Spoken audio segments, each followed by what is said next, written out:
მოგესალმებით ძვირფასო ტელემაყურებლებო, დღეს ხუთშაბათია, საღამოს 8:00 ნახევარი და ტრადიციულად საპატრიარქოს ტელევიზია ერთსულოვნების პირდაპირ ეთერშია გადაცემა პასუხობს მოძღვარი, მე მისი წამყვანი ლურჯი მონასტრის წმინდა ანდრია პირველწოდებულის სახელობის ტაძრის მღვდელმსახური მღვდელი გურამ გალობლიშვილი გახლავართ.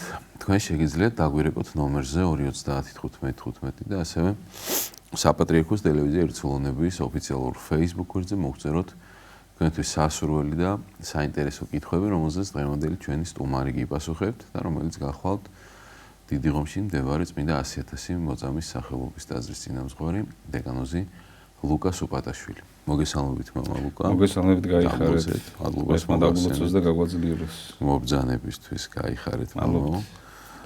სანამ ჩვენი Facebook-ი გააქტიურდება, ესეთი კითხვარი, ანუ ზიარების შესახებ არის, რა სიხშირით უნდა ეზიარებოდეს ადამიანი და აუცილებელია თუ არა ყოველ კვირას ზიარებაო. როდესაც ესწრება წირვას ადამიანი. ხო, ამ კითხვას ბასილი დიდს უსვამენ, აი დიდი ჟულის კანონში ეს შენახული ეს მისი კითხვა, მისი პასუხი ამ კითხვაზე. იმ პასუხში, ბასილი დიდის პასუხში იგრძნობა გაკვირვება, რომ ჩვენო მაგალითად კვირაში 4-ჯერ ვეზიარებით. ბასილი დიდი 4-ჯერ წირავდა. 4 შაბათს, პარასკევს, შაბათს და კვირას. და ჩვენო 4-ჯერ ვეზიარებითო და ისე რამდენჯერაც გინდათ, იმდენჯერ, დღეში ერთხელ მეტი არა. მაგრამ მაგრამ როგორ არის, იცით, როდესაც მცნებიდან გამომდინარეა კანონად შემოსული კვირაში ერთხელ ეს არის, აი აუცილებელი მინიმუმ. ეს იგივეა, რომ დღეში ერთხელ მაინც რომ უნდა დალიო წყალი. აი დაახლოვდა რომ უნდა ჩაისუნთქო და ამოისუნთქო და აი დაახლოებით ამ რიგის აუცილებლობაა ეს, ოღონდ სულიერი თვალსაზრისით. და მაგრამ არსებობს კანონი ღანგრის კრების, რომ ესე იგი თუ ვინმე 3 კვირა არ ეზიარება, მე უნდა იყოს განკანონებული. ესე იგი რო არ ეზიარები, ამით ვინმეს კი არ აზარალებ, შენ თავს იზარალებ. ეს იგივეა წყალი არ დალიო, საკვები არ მიიღო, ჰაერი არ ჩაისუნთქო და ღმერთს არ ეზიარო. ამიტომ ეს რაღაცა ვალდებულება კი არ არის. ეს არის აი რა სულიერი თვალსაზრისით აი სუნთქვა რა. კეთილი. მაყურებელია მოვისმინოთ კითხვა. გისმენთ ეთერში ხართ? დასვით კითხვა. საღამომშვიდობისა. საღამომშვიდობისა. აი. ისაუბრეთ. ძველი აღთქმიდან ვიცით, რომ ადამი გახდაო, როგორც შემსრობელი კეთილისა და ბოროტისაო. დიახ. ახალ აღთქმში წერია.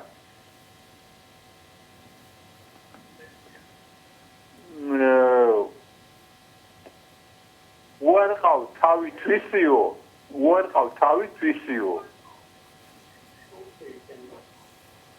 დიახ, ისაუბრეთ. სიკეთე თუ არ ხო თავისი თავი, ის ხო სიკეთე აღარ იქნება. ბოროტებას არ შეუძლია მაგეთება 1000 ადამიანიდან ერთმა აბომ უარყო და მიიღო ქრისტიანობა. ხო და აი რას ნიშნავს თუ შეიძლება რომ გარკვიმართოთ, აი ეს რას ნიშნავს უარყავ თავი თვისიო და მეორე შეკითხვა მაქვს. დიახ. სიკეთისა და ბოროტების მიღმა არსებობს კიდე რამე? მადლობა ყურადღებისათვის. თქვენც მადლობა, გაიხარეთ. უარყავ თავი თვისი, აი რა იგულისხმება ამ როგორც მივხვდი კითხვას, ისე გავცემ პასუხს, მაგრამ მე მგონი ესეთი ლოგიკურად გავცემ პასუხს. ადამიანი როდესაც შეიქმნა და ის სიკეთეში დაფუძნდა, სამოთხეში დაფუძნდა, ღმერთთან ურთიერთობა მისთვის ჩვეულებრივი იყო, მე შევადარებდი ფეხზე მდგომ ადამიანს. ცოდვით დაცემულ ადამიანს შევადარებდი ტალახში ჩავარდნილ ადამიანს. ოღონდ ისე ტალახში ჩავარდნილს, რომ სიამოვნებს იმ ტალახში გორაობა. ეს და როგორც კი ადამიანი ტალახში ჩავარდება და სიამოვნებს ის, უკვე ორი ცხოვრება იწყება მის წინ. ერთი რომ შეუძლია ისევ დადგეს ფეხზე, თავი გაისუფთავოს და ისევ აღადგინოს თავდაპირველი მდგომარეობა, მეორე შეუძლია რომ ესე იგი ტალახში იგორაოს. ანუ სიამოვნებით იყოს იქ. აი ეს სხვაობა 64-სა და 64-ის დაკარგვას შორის. ადამიანმა დაკარგა ღმერთთან ურთიერთობა და დაეცა ცოდვაში. ოღონდ წამოდგომა რომ არ მოისურვა ისე. იმიტომ რომ დაცემულ ადამიანთან მივიდა ღმერთი, მაგრამ ადამი დაემალა ღმერთს. 64-ის ბაღში დაიმალა ადამი. და ნუ მე რაც დიალოგი არის შემონარჩუნებული მოსე წინასწარმეტყველის მიერ ძალიან საინტერესოა, რას ეკითხება ღმერთი, რას პასუხობს ადამი. მაგრამ თავდაპირველს დაუბრუნდები, ადამიანს აქვს ორი მდგომარეობა. თუ ადამიანი ცოდვით არ დაეცა, ის არის მარტო სიკეთეში. აი თუ მე წაქცეული არ ვარ, დგავარ ფეხზე და ვარ კარგ მდგომარეობაში. ჩვენ ყველა ვცდილობთ, რომ არც წავიქცეთ და ვიაროთ ჩვეულებრივად. არც ადამიანი არ ჩავარდეთ, რაღაცას დავეჯახოთ და ასე შემდგომ. ეს ნორმალურია.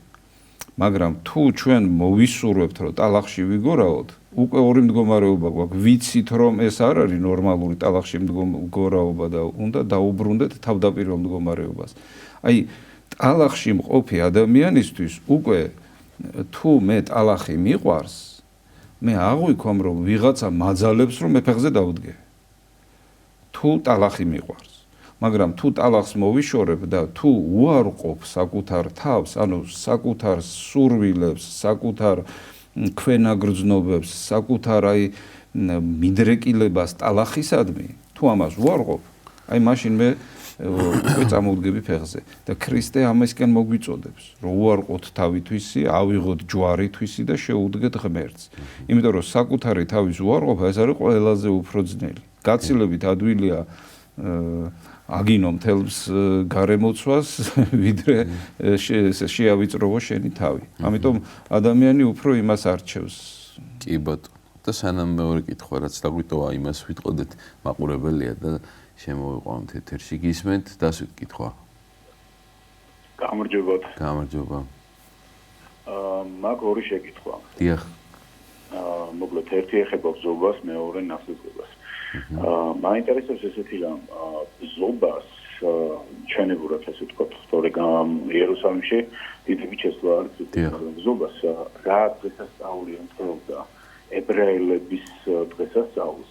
როგორც ასე ხალხში გადმოცემა, მართლმადიდებლურს ასე ვთქვათ, არის ასეთი.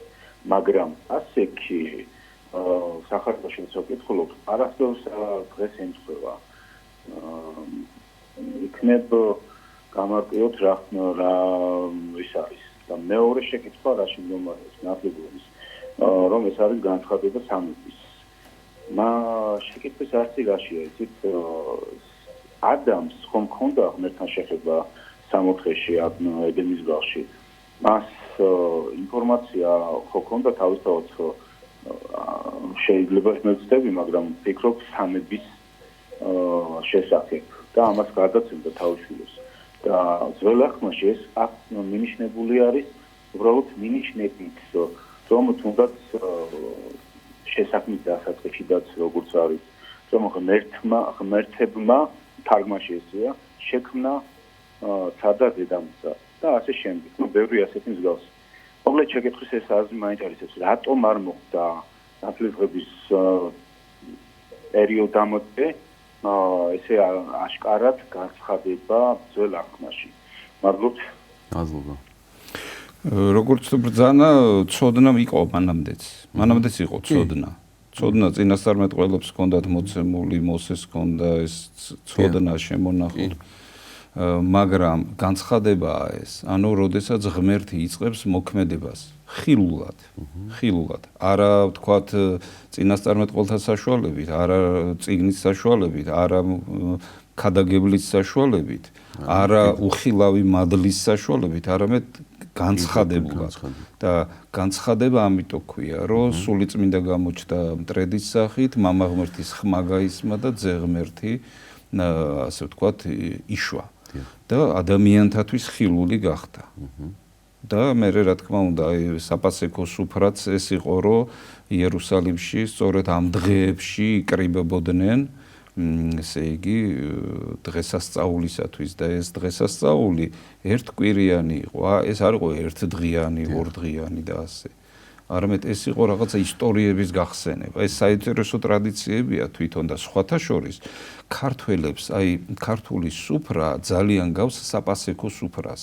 აი საპასექო სუფრა შედგებოდა 4 სადღეგრძელოსგან. თითოეულ სადღეგრძელოზე ისტორიებს ყვებოდა ოჯახის უხუცესი, სანათესაოს უხუცესი, ან სიტუაციაში უხუცესი ადამიანი და ის ამ ისტორიებს გადასცემდა ერს. და აი დაახლოებით ეს ტრადიცია გვაქვს ქართველებს აღებული. ოღონდ ბევრი რამე დავიწყებული, ბევრი რამე დამატებული და ასე მე მაგალითად ერთ-ერთ ისტორიკოს ვკითხე, რომ თქვა ვიცი რომ 4 სადღეგრძელო იყო საპასექო სუფრაზე. ამ დროს მთელი სანათესაო იკრიბებოდა, მთელი აი საქართველოდან ჩასული ებრაელები 2 მილიონამდე ადამიანი იკრიბებოდა იერუსალიმში. 4 სადღეგრძელო ისმებოდა და მე მაინტერესებდა ქართველებს რამდენი სადღეგრძელო ჰქონდა ისტორიულად და ერთ-ერთმა მითხრა რომ 12 სადღეგრძელო ჰქონია. არა ისე რომ დაიწყებდი სუფრას და დაუმთავრებელი იყო ეს სუფრა, ასე არ შეიძლებოდა არაფრით.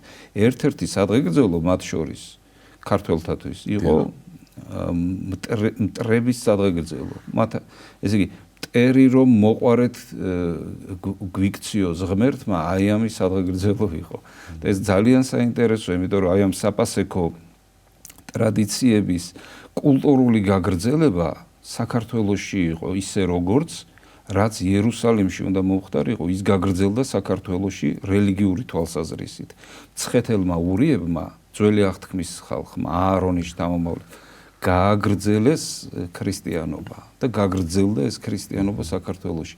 ამიტომ ეს საპასექო სუფრა არ იყო რაღაც აი ერთი დღე რო შეიკრიბებოდნენ და ასე შემდგომ. ეს იყო რაღაც აი ძალიან დიდი ისტორიის გახსენება. როგორ გადაგვარჩინა ჩვენ ღმერთმა, აი ამას აღნიშნავდნენ ისრაელები. და დღესასწაულები გრძელდებოდა ერთი კვირა. და აი წინამაყურებელმა მეორე კითხვას გთხოვა რა სიკეთისა და ბოროტების მიღმაო თუ არსებობს კიდე რამეო? ბოროტება არ არსებობს. ეს არ არსებობს. აი მაგალითად მაგალითი მოვიყვანე რომ მე ფეხზე რო ვდგევარ ეს ნორმაა. მაგრამ თუ წავიქცევი ეს არაა ნორმა. ესე იგი მე ორი მდგომარეობა კი არ აუცილებლად ორი მდგომარეობა კი არ მაქვს რომ ან ფეხზე ვიდგე ან ტალახში ვიყო წაქცეული. არა. ის მეორე არაბუნებრივი მდგომარეობაა. ის არც არსებობს თუ არ დაუშვა ის ადამიანმა თავის ცხოვრებაში. თუ სინათლე არ ჩავაქრეთ, სიბნელე არ იქნება. ამიტომ სიბნელეს ეს არანაირი არსებობა არ აქვს. ამიტომ არსებობს მხოლოდ სიკეთე, მხოლოდ სიყვარული, მხოლოდ მადლი ღვთისა და დანარჩენი ბოროტება ეს არის ნაკლებობა მისი. კი ბატონო. მაყურებელია ისევ მოვისმინოთ კითხვა. გისმენთ ეთერში ხართ?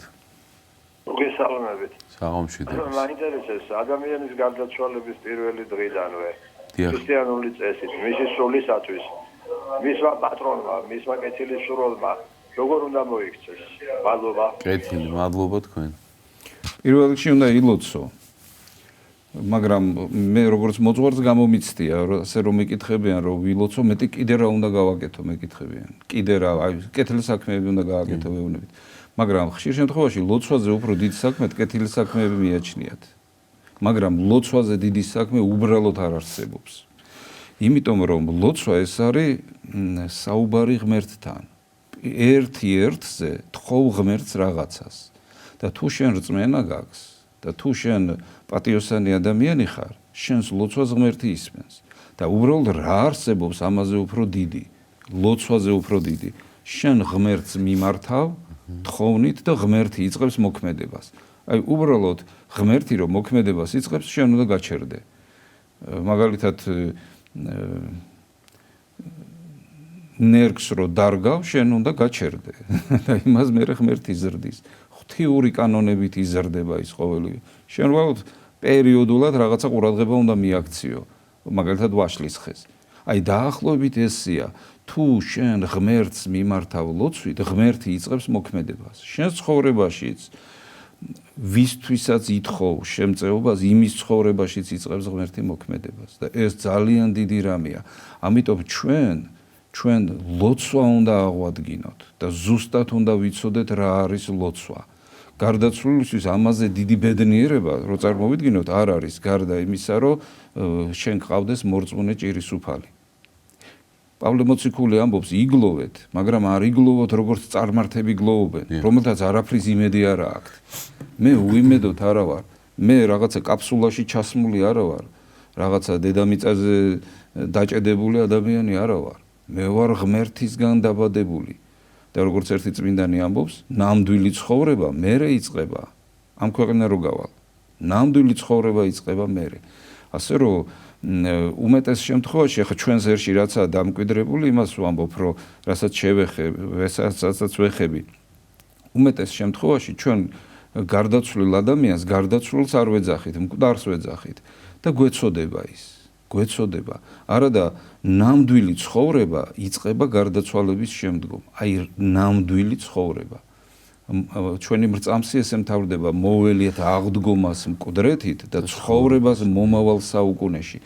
ამას თუ არ ელოდება ქრისტიანი, მაშინ ის არაა ქრისტიანი, მაშინ ის პავლე მოციქული რო ამბობს, წარმართია. ანუ იმას იმედი კი არა აქვს, რომ გარდაცვალების მერე რაღაცა მოხდება. არა. აი ბუნდოვნათა გვაქვს ეს. ამიტომ პირველ ადგილზე თუ ლოცვას დავაბრუნებთ, ჩვენ დიდ საოცრებებს გავიგებთ ამ ქვეყანაზევე და ძალიან დიდი შემწევი ხნებით გარდაცვლილთათვის. წესებს რაც შეეხება, სასურველია, რომ ფსალმუნთა ჯგუფი შეიქმნას და თუ 20 კაცი ვერ იქნება გარდაცვლილის ჭირისუფლები, ერთმა კაცმა მაინც რომ ილოცოს აი ეს ფსალმუნი 40 დღის მანძილზე, დღეში ერთი კანონი, ან თუ უნდა 2, ან თუ უნდა 20. ამას არ აქვს მნიშვნელობა, მთავარია მლოცველი იყო. მთავარია შენს გულში იყოს სიყვარული ღვთისა. და როდესაც ღმერთის სიყვარული არის შენს გულში, როდესაც შენ პატიოსანი კაცი ხარ, შენ ღმერთი აღგიქვამს როგორც თავის მეგობარს. უფალი ამბობს, ვინც ჩემ ცნებებს დაიცავსო, ის ჩემი მეგობარი არისო, რაც უნდა ითხოვოს და მიეცემაო. წარმოიდგინეთ, რამეს გვთავაზობს ღმერთი. ჩვენ შეგვიძლია თუ მცნებებს დავიცავთ სულითა და გულით, მთელი ჩვენი შეძლებით, როგორც გვესმის, ისეთი მაქსიმალური პატიოსანი თუ ვიქნებით, წარმოიდგინეთ, რომ ღმერთი თავის მეგობრად გვიწოდებს, რაც გინდათ ითხოვეთ და მოგეცემათო. და წარმოიდგინეთ, ეს ძალიან დიდი რამეა, როდესაც ამაზე დიდი რამე არ არსებობს. ღმერთი რო ყავს მეგობრად. და ფსალმუნით ლოცვა ყველაზე ძლიერია. ნუ გარდა ამისა, ეკლესიაში შეიძლება ანაშვიდების გადახდა შაბათობით მაინც 40-მდე შეიძლება შეკვეთილი წირვები.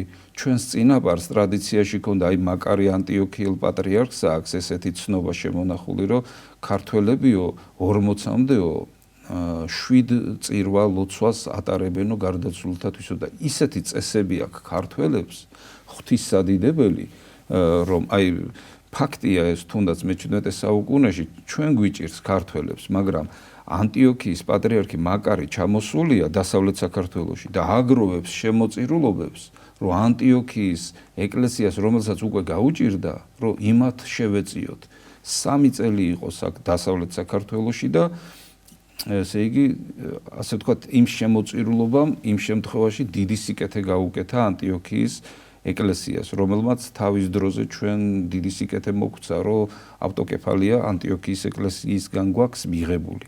ასე რომ აი ეს ძალიან დიდი თვისებები კი არა, წესები გქონდა გარდაცვლილთან მიმართებაშიც კი ქართველებს. და ეს წესი მე რო უკვირდები, ნელ-ნელა ღდგება ჩვენში და ძალიან ზრუნავენ ადამიანები გარდაცვლილთა სრულებზე და ცდილობენ რაც შეუძლიათ ისაკეთონ. მაგრამ პირველი საქმე ეს არის პირადი ლოცვა. საერთოდ შენ პირადად უნდა იყო პიროვნება. კი ბატონო, მაყურებელი. პიროვნება არის ძველ ქართული გაგებით ღმერთთან ურთიერთობის მქონე ადამიანი. პიროვნება. დიახ. საოცარი განმარტება აქვს ნამდვილად. მაყურებელია მოვისმენოთ კითხვა. გისმენთ? მადლობა მამაოებო, თუ შეიძლება რომ დამოვცოთ. აი ორი შეკითხვა მაქვს და პირველი შეკითხვა ასეთია. მე ვკითხულობ ძველ ახმას სიბრძნეს ირაქისა და იგავნის სოლომონისა და იცით რა მაინტერესებს და როგორ შეიძლება დღეს რომ მოიპოვოს სიბრძნე. იქ წერია რომ სიბრძნე ღვთის მოციქულობიდან იწყება, მაგრამ როგორ შეიძლება ნაბიჯი გადადგარო ბრძენი გახდე და მეორე კითხვა ასეთია, რომ თქვათ შენ მოძღვარმა იცის რომ გააქვს ეგეთი სურვილი რომ უცხოეთში მოღვაწეობა დავიწყო დიდი რო გავიზრდები და მე იცით რა მაინტერესებს უცხოეთში მართლმადიდებულში და აქედან როგორ არის ეგ ეტაპების საჭიროება ეტაპების გავლა ასე ვთქვათ დასაწყისი სიბრძნიცა შიში უფლისა შიში უფლისა ის კი არა რომ მე მეშინია და ადამიანს რო შეეშინდა და დაიმალა 64-ში ეს შიში ცოდვის ჩადენის შემდგომ ეძლევა ადამიანს, როდესაც ადამიანი თავის სინდის ემალება. სიბრძნის დასაწყისი ეს არის, როდესაც ადამიანი ცდილობს, რომ არაფრით არ დაკარგოს ღმერთი. ფეხზე მდგომი ადამიანი, რომ არაფრით არ წაიქცეს, აი ამის შიში აქვს ადამიანს და ეს არის სიბრძნის დასაწყისი. როდესაც შენ გაქვს სურვილი, რომ ესე იგი ბოროტებაში აღარ ჩავარდე, უკან აღარ გაბრუნდე უკან ცოდვებისაკენ, არამედ იარო ღმერთისაკენ, შენ უკვე სხვა თვალით უყურებ ამ სამყაროს. სხვა თვალით. ზომავ შენ სიტყვებს, ზომავ მიღებულ საკვებს, მოზომავ შენ სათქმელ სიტყვას და ყველაფერს.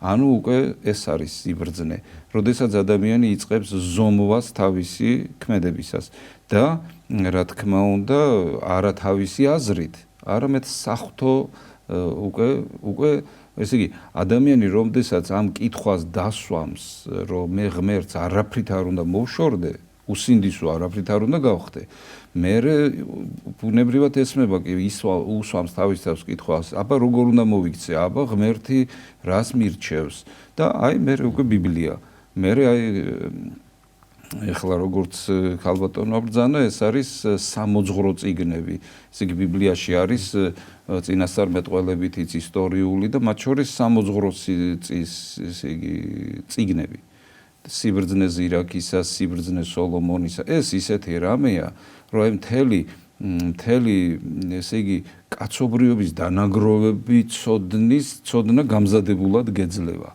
წიგნს გადაშლი და თაობებს რო ცოდნა დაუგროვებიათ, აი ცოდნასთან წვდომა გაქვს უკვე. ამიტომ ეს დიდი ღირსებაა, როდესაც ადამიანს აქვს სურვილი წაიკითხოს, აქვს სურვილი რომ ისწავლოს და მით უმეტეს ბიბლია და მით უმეტეს ესე იგი ეს სიბრძნის წყარო. კი ბატონო. და მეორე იყო უცხოეთში წასვლაზე, კარგად ვერ მივხვდი რას კითხულობ. ხო, ვერ მივხვდი ეს, მაგრამ ესე იგი შენ სად იქნები ამას შეიძლება გადამწყვეტი მნიშვნელობა არ აქვს, მაგრამ შენ როგორი იქნები, ამას გადამწყვეტი მნიშვნელობა აქვს. თუმცა სად მოხდები, ამას დიდი მნიშვნელობა აქვს. ეხლა მე მაგალითად ასე ჩაცმული ანტარქტიდაზე რომ მოხდე, მე მოვკვდები. ამიტომ მე უნდა ვიცოდე სად არ უნდა მოვიხვედრო თავი. შეიძლება მე სულიერად მძიმე სიტუაციაში მოვიხვედრო თავი. აქ მე ღვთისმშობლის წილხვედრ ქვეყანაში ვცხოვრობ. და ეს ძალიან მადლიანი ქვეყანაა. აი ძალიან მადლიანი ქვეყანაა. მადლს აღმოაცენებს მიწაც, ჰაერიც, ცაც, ხეც, ყველაფერი. საოცრად მადლიანია.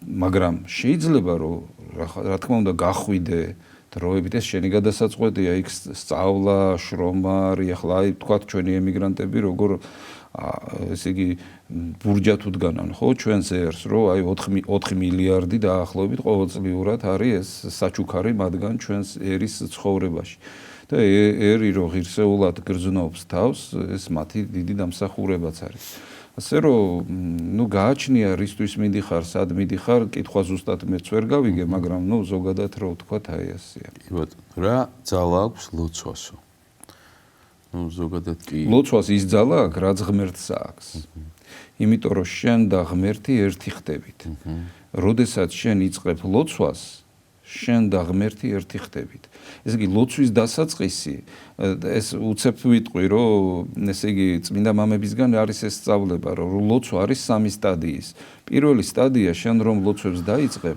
დაგეწყება არეულობა თავში იმ დღეს განცდილი ემოციები, რაღაცა საკეთებელი საქმეები, რაღაცა ოცნებები, რაღაცა ჯაური და ასე შემდეგ. არ უნდა შეწყვიტო ლოცვა. და ეს პირველი სტადია უნდა გადალახო. მეორე სტადია არის, როდესაც უკვე ლოცვებს სიტყვებს აფიქსირებ. ის დღევანდელი განცდილი ემოციები თუ სადარდებელი აღარ გახსოვს. მეორე სტადია ეს არის, როდესაც უკვე შენ ნახე რომ მაგარ რაღაცას კითხულობ. ესე იგი, მაგალითად ფსალმუნიან ლოცვის სიტყვა მარტო ლოცვა კი არა, ასე ზოგადად რო ვთქვათ. ეს არის ძალიან დიდი სიბრძნე და შენ თუ გაუძლებ იმ პირველ სტადიას და ამ პირველ საფეხურზე ახვალ, შენ უკვე ძალიან დიდ სიბრძნეს ეზიარები. და ესეც არ არის ბოლო საფეხური. ბოლო საფეხური არის უკვე კავშირი ღმერთთან.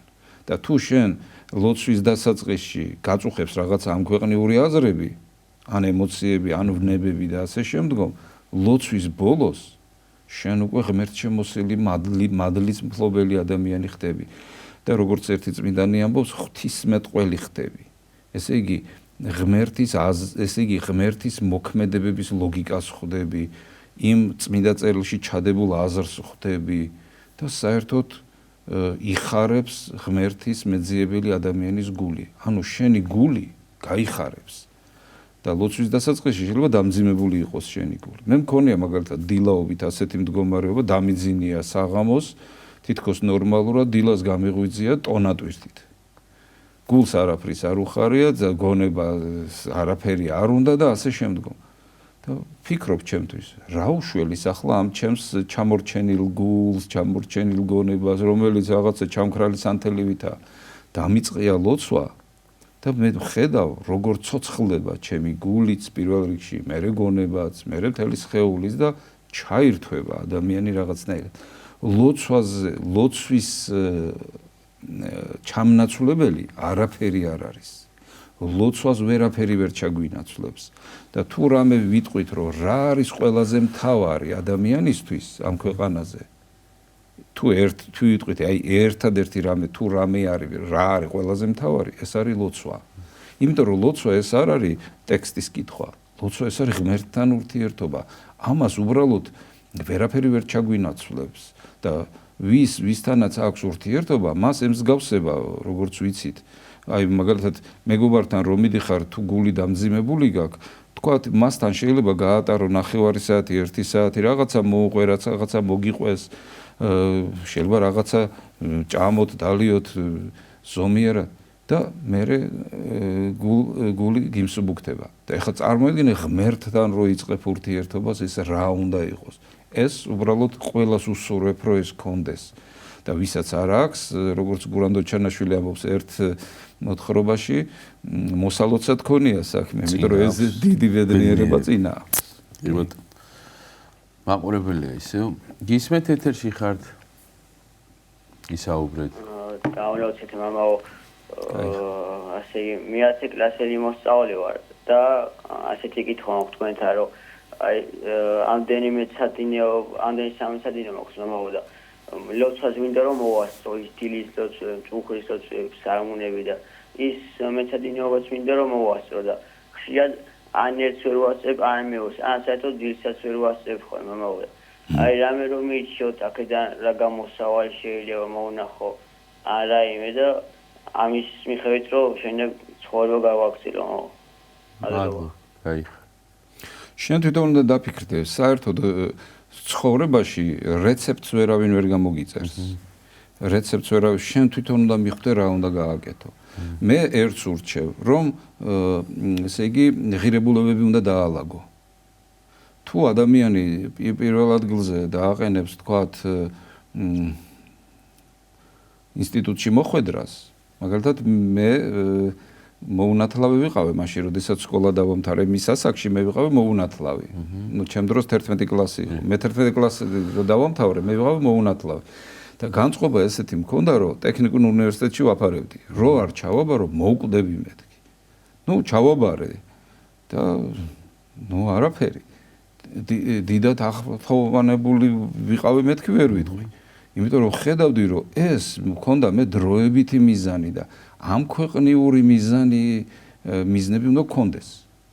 უნდა იყო აუცილებლად პროფესიონალი, აუცილებლად მცოდნე, აუცილებლად შრომის მოყვარე, რაც უფრო მეტად განათლებული იქნები, მით უფრო კარგად იშრომებ, მით უფრო წაადგები შენ თავსაც და სხვასაც და ქვეყანასაც და სამყაროსაც. მაგრამ თუ დაგერღვა ღირებულებები, მაშინ შენ თავსაც დააზიანებ და სხვასაც, იმიტომ რომ შეიძლება რომ ადამიანმა ღირებულებების დარღვევით რაღაცა ცოდნა მიიღოს, პროფესიონალიც გახდეს და მე შეიძლება აი ამოტრიალებული იყოს მისი ცხოვრება. ამოტრიალებულში ვგულისხმობ, რომ ღმერთი იყოს სადღაც ქვევით, ზევით იყოს რაღაცა პირადი კეთილდღეობა ან რაში. ასე რომ როგორც აქვს საშუალება, როგორც აქვს დრო, უბრალოდ ის დრო გაანაწილოს. ღმერთი ბევრს არ ითხოვს. რომ დავაკვირდეთ, ღმერთი ბევრს არ ითხოვს. 24 საათიდან რამდენი წუთი შეიძლება დაუთმოთ ღმერთს. ჩვენ თვითონ გავსაჯოთ. აი დღეს ახლა დაღამდა ხუთშაბათი საღამო, ხო? აი დავგეგმოთ ხვალ პარასკევს რამდენ დროს დაუთმობ ღმერთს, რამდენ დროს დაუთმობ ჭამას, მას, დასვენებას, წასვლას, მოსვლას, სწავლას და ასე შემდგომ. უბრალოდ უნდა გაანაწილოს. მე მქონდა პერიოდი სტუდენტობის დროს ძალიან დატვირთული რეჟიმი მქონდა, ძალიან. და ვერაფერს ვერ ვახერხებდი, აი გამოსავალი არ იყო თითქოს. და მე ისეთ გამოსავლამდე მივედი, რომელიც მე დღესაც მაქვს მოწესრიგებულად. ანუ ესე იგი ერთი კვირით ადრე ვგეგმავ მე მომავალ კვირას. და მე აი რო განახოთ, მე წიგნაკი მაქვს სახში, ლამაზი, ესეთი რომ მე სიამოვნება ისეთი, მე რომ მომწონს. და ჩამოწერილი მაქვს ორ შაბათს, რას ვაკეთებ, სამ შაბათს, ოთხ შაბათს, ხუთ შაბათს. როდის რა უნდა გავაკეთო?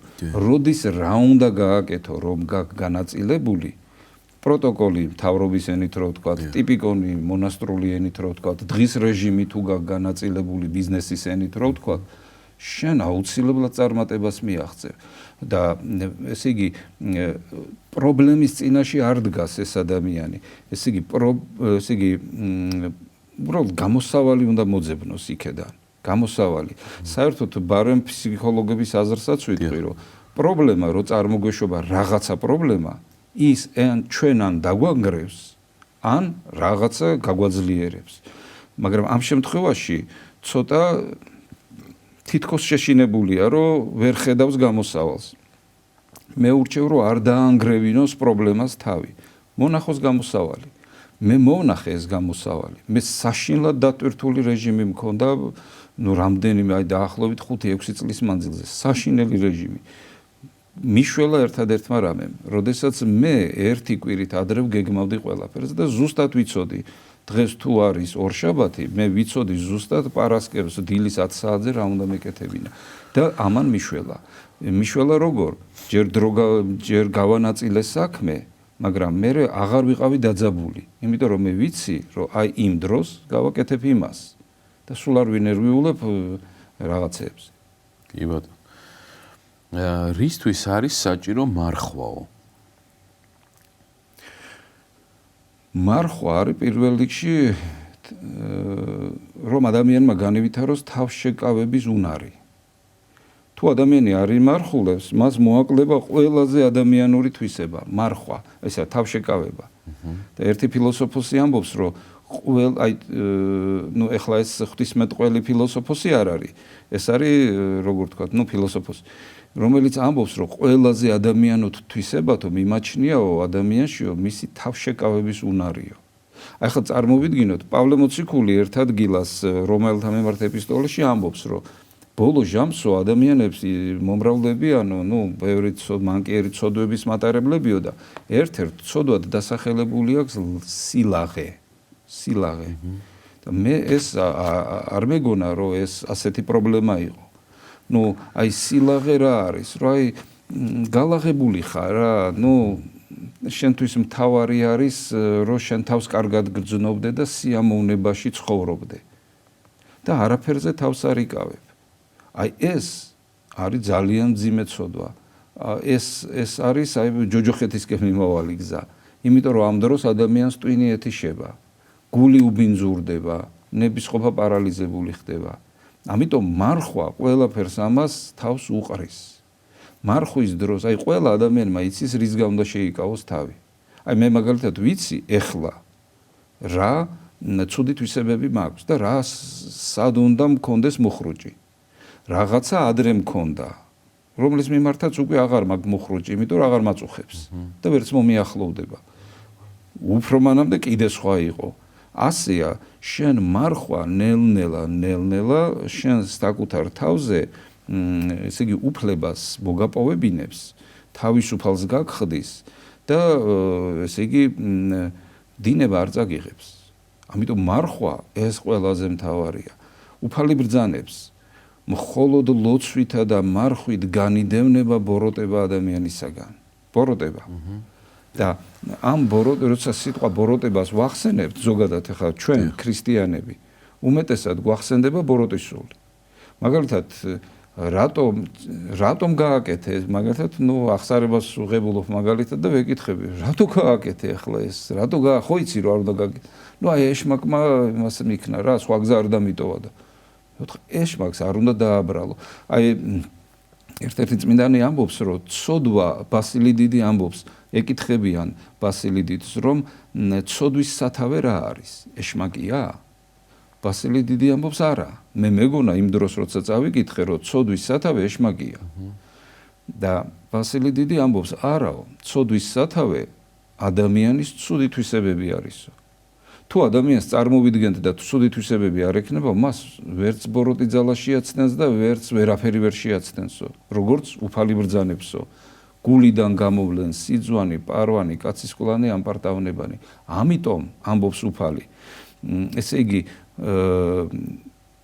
ბოროტება გავა მარხვით თუ არის მარხულა ადამიანმა თუ თავშეკავებულად არ იცხოვრა ადამიანმა ის თვისებებს ვერ შეიცვლის და ის ბოროტებას ვერ მოიშორებს და მე ყოველ ნაბიჯზე რო ცოდვას ჩაიდენს მე რა თქმა უნდა აბრალებს ეშმაკს აბრალებს ვიღაცას მეზობელს იმას ამას ნაცნობს უცნობს იმას ცუდი თვალი აქვს ამამ ჯადო გამიკეთაო და ასე შემდგომ ყველას აბრალებს საკუთარი თავის გარდა გამოსავალი არის მარხვაში ოღონდ მარხვაში უნდა ვიცოდეთ რომ როგორც იოანე ოქროპირი ამბობს ფიზიკური მარხვა ეს არის მეორე ხარისხოვანი საერთოდ პირველ ხარისხოვანი ეს არის სულიერი მარხვა ხა ძმანო ვიმარხულოთო მარხვითა მით სულიერითაო ანუ სულიერი მარხვით თავშეკავებით აი ადამიანი სწორედ ასეთი უნდა იყოს თავშეკავებით გასტრონომიული მარხვა უბრალოდ გვეხმარება ტექნიკური საშუალებაა უკვე კი და აი მაგალითად თუ გიყვარს ხინკალი ძალიან და მისგან თავშეკავება გმართებს თუ გიყვარს რძის პროდუქტი და მას ამოიღებ და აგერ მთელი თვის მანძილზე არ ღებულობ თავს იკავებ განაარგინდა მე მახსოვს აი პირველი მარხვა დიდი მარხვა რო დავიცავი აი კვერცხი მელანდებოდა უკვე და ისე მენატრებოდა და მე სააღდგომო კვერცხი რომ მივიღებ მე მეგონა რომ მართლა 64-ში მოვხდი ნუ ახლა ეს აი წეგან ჯადო ახსენეთ და მაგაზე გვეკითხებიან მოქმედებს თუ არა ჯადო და წევლა ადამიანზეო არა რა თქმა უნდა ესე იგი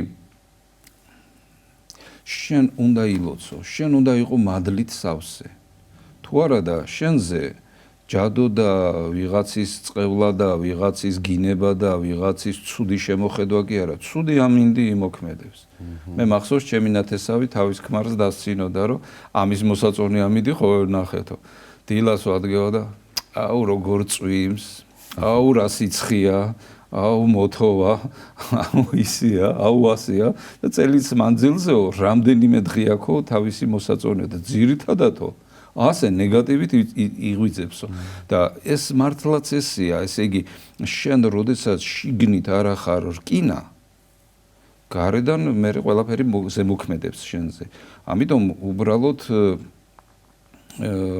აი კვიპრიანე კართაგენელის ცხოვრებიდან ჩვენ ვიცით რომ იუსტინა ქალწული რომ ვერაფრით ვერ გატეხა მისმა ჯადოქრობამ და მე იმ დემონებს ეკითხება ვინც მიუვლინა იუსტინას რომ რატო ვერ გატეხეთო ეს ადამიანი თავს იცავს ლოცვითა და ზიარებითო და მაშინ მოიქცა კვიპრიანე იმიტომ რომ შეხედა რომ ამ თელ ჯოჯოხეთის ბჭეზე და ანუ აი ამ საბჭოზე და აი ამ დემონებზე დიდი ძალა თურმე ქონია ერთ ლოცვას და ზიარებას და აი ეს ყველაზე მთავარია მაგრამ თუ არ ეზიარები თუ არ ლოცულობ მაშინ ქარიც შეგაშინებს, წვიმის დროსაც ხასიათი გაგიფუჭდება, სიცივე თუ იქნა გეგმები ჩაგებუშება და ასე შემდგომ. და მე აბრალე ხან ეშმაკს და ხან ვიღაცას. კი ბატონო. ნატალია გვწერს, ითვლებიან თუ არა კათოლიკეები მონათლულებად და ვინ გადის საერთოდ საზვერეებს? შუალედური მდგომარეობა არსებობსო? ჯერამყოფი არ ვარ, მაგრამ ზოგადი სწავლება ესეთია, რომ ადრე ესე იგი კათოლიკებმა 1054 წელს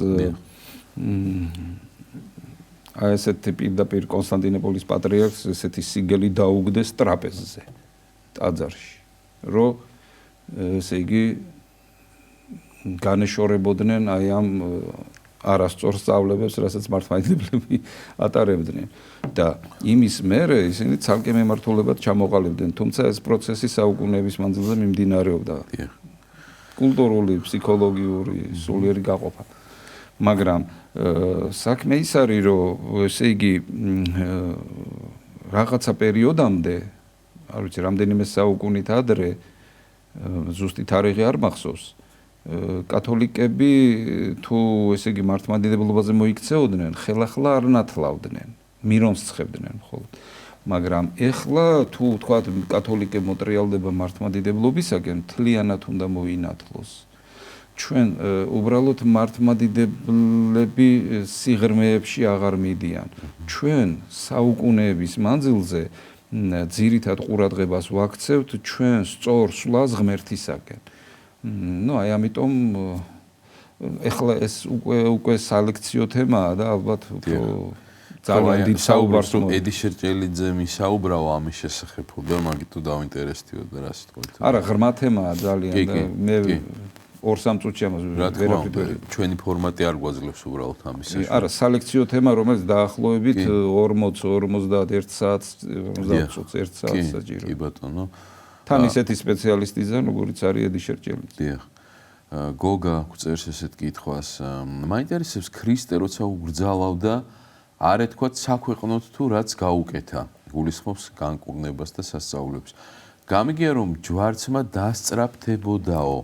გამარკვიეთ, რატომ დასწრაფდებოდა, რა განსაზღვრული დრო ჰქონდა ქრისტეს, რომ კონკრეტულ დროს უნდა მომხდარიყო ჯვარცმა?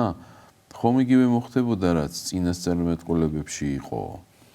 არა, მე ესეთი განმარტება არსად არ წარმიგითხია, რომ იმიტომ ეუბნებოდა, რომ ესე იგი ხო, რომ შენ, არა, ხო, ჯვარცმა დასწრაფდებოდაო, რომ დამალეო, რომ ეს საიდუმლო შევასრულეო და რაღაცა განკურნეო, ამიტომ არ ეუბნებოდა.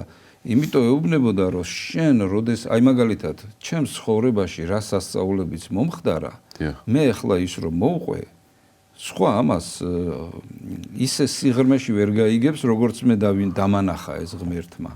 ან ვინმე ადამიანს თუ ღმერთმა იმოქმედა მის ცხოვრებაში, მის გულს შეეხო. და მე იმას ისე ვერ დავინახავ და ახლა მე არ უნდა ამოვიდე და დავიწყო ლაპარაკი, იცით მე ღმერთმა ეს გამიკეთა, ის გამიკეთა. ამას არ აქვს მნიშვნელობა, ღმერთი ამბობს ამას, ნუ ამბობთ. წადი შენმა სარწმუნოებამ გაცხონა. იარე მშვიდობით და ცოდვას ნუღარ ჩაიდენ. აი ეს უნდა გააკეთო. ესე იგი, შენი ისტორიების ყოლა კი არ დაიწყო. ახლა ჩვენ თუ ჩვენი ისტორიების ყოლა მოყოლები დავიწყეთ ადამიანებმა, ну ეს არაფრის მომცემია პრინციპში.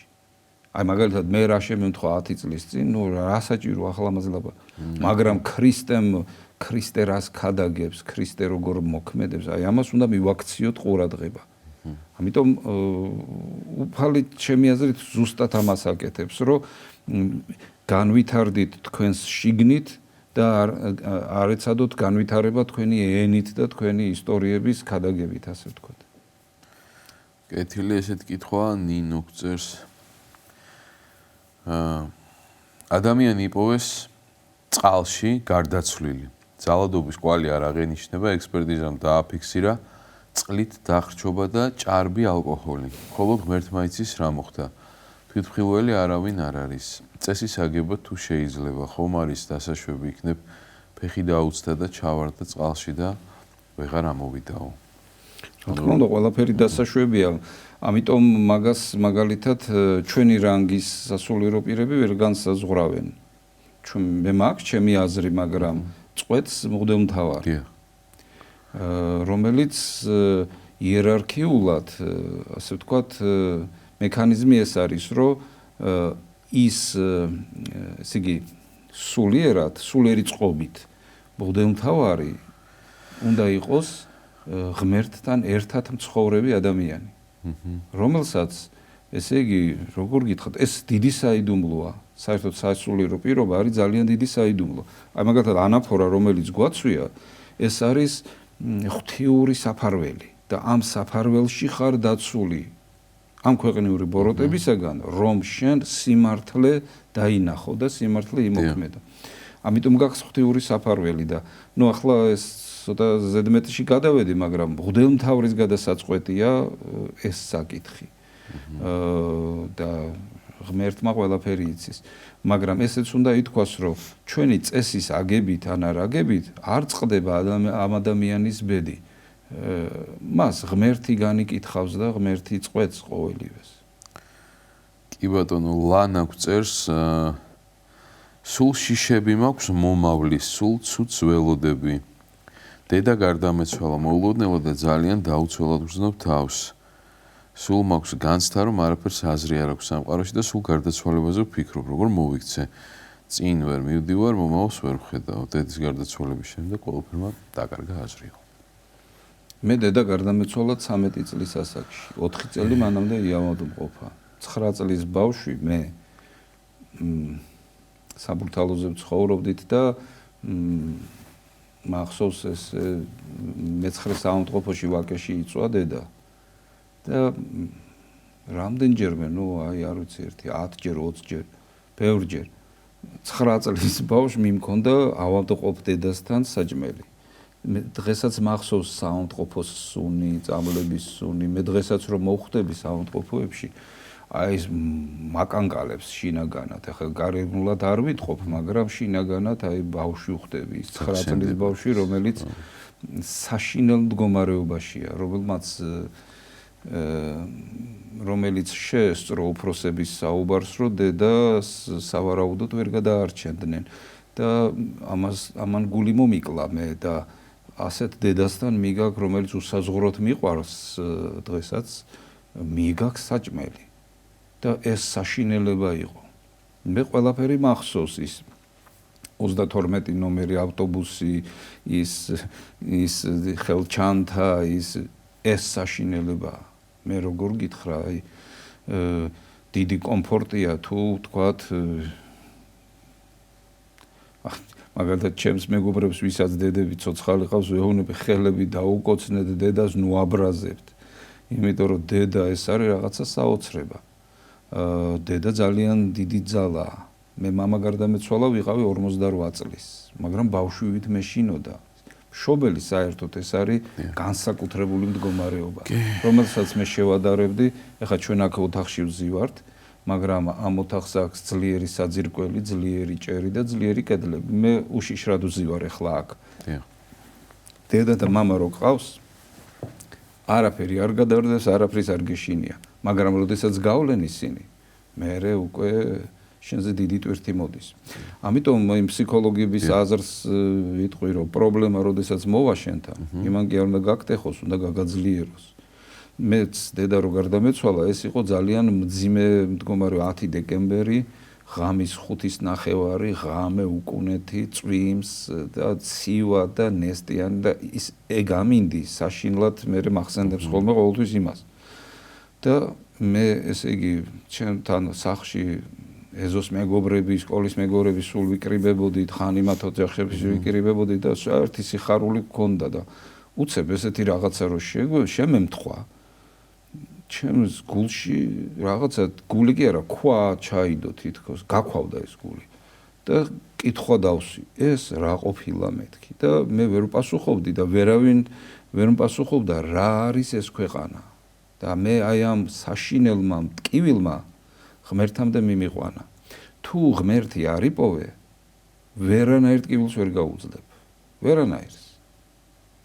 თუ ღმერთს იპოვი, აი უნდა წაიკითხო პირველი მოწამე ქრისტიანები როგორ არ ეშინოდათ ესე იგი სიკვდილის დიდგორის მეომრებს როგორ არ ეშინოდათ ჩვენ კიდე შეგვიძლია თუ ღმერთთან ახლოს არ ვიქნებით შეიძლება შეგვაშინოს უბრალო რამემაც კი მაგალითად რაღაცა გავარდნილმა ტყვიამ სადღაც იქეთ ყველაფერი აშინებს მე ადამიანს დიდ თოვლობა აშინებს დიდი სიცხეები აშინებს და ასე ყველაფერი აშინებს ადამიანს ამიტომ თუ ჩვენ ღვთის მადლით არ ვიქენით დაცული ამ ქვეყანაზე ჩვენ შიში ყოველთვის რაღაცისგან წამოვა და თუ დედა არ გყავს და თუ მამა არ გყავს ეს ნიშნავს რომ დარტყმა პირდაპირ შენზე მოდის და თუ დედა გყავს ის წინ დაგიდგება და ის მიიღებს დარტყმას და შენზე მაინც სიხარულს გამოუშვებს და მაინც ამიტომ რაღაცა ახალი ეტაპი დადგა ამ ადამიანის ცხოვრებაში და ეს ეტაპი უნდა აუცილებლად ღირსეულად გაიაროს იმიტომ რომ როგორც თქვით ნამდვილი ცხოვრება ეგ ეწყება როდესაც ამ ქვეყნიდან გავალთ მერე და უნდა მოვემზადოთ იმისთვის რა თქმა უნდა მაყურებელია მოვისმენთ კითხვა გისმენთ ისაუბრეთ ეთერში ხართ გაიგულოთ მამა გაიხარეთ ანუ ბადიეთ შეად დროის უკონლობის გამო ტელეფონს სარგებლობ მამების გამონათქვამები და ქადაგებები რომ მოვისმინო და ერთხელ გადავაწყდი ვიდეო ჩაწერილი მამები ღერიან ქურდულ სიმღერებს და დიდ ოიტყვიან სიხარულში არიან რა ამას როგორ უყურებს საპატრიარქო და თვითონ პირადად თქვენ როგორ ახსნით აბადიეთ ცოტა ძლიერი მოქმედა ამან ჩემზე